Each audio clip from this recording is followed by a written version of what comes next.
Un nouveau jour se lève sur la France, et contre toute attente, Poutout décide de changer de tactique, abandonnant sa tenue de chat pour une tenue de cow-boy au style plus marqué. Un style qui tape bien vite dans l'œil de JLM, qui l'imite aussitôt. T'avais pas parlé autant depuis 2 semaines qu'on est là. J'avais pas parlé autant depuis une année. Manu, après avoir manifestement participé à une reconstitution du 11 septembre avec Jeannot, décide à son tour de tenter une teinture, puisque c'est comme ça que Valoche a réussi à attirer l'attention de JLM. Ça vaut le coup d'essayer.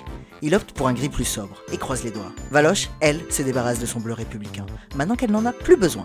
Elle est désormais déterminée à prouver que c'est elle qui a gagné la rupture, notamment en allant faire du jogging à 22h, cette grosse prouveuse. En prison, les journées de Paul Bismuth semblent longues, et il a tout le loisir de réfléchir à comment les occuper. Manifestement, il pense actuellement à se lancer dans la production de meth, sûrement parce que toutes les figures artistiques qu'il a réalisées n'ont pas réussi à convaincre les juges de son innocence. Quand MLP n'est pas occupé à défendre sa grande théorie du complot, à savoir l'idée que la fumée du barbecue qui lui arrive en pleine gueule n'est pas un hasard, elle tente toujours de se rapprocher de Poutou par des moyens détournés. Cette fois, elle décide d'envoyer Jordi pour un date dans l'espoir qu'il tombe dans son piège. Mais c'est encore un échec. Sinon, Gabi est toujours seul chez lui, et il m'a saoulé à demander des nouveaux vêtements en perma, donc je l'ai foutu en maillot de bain.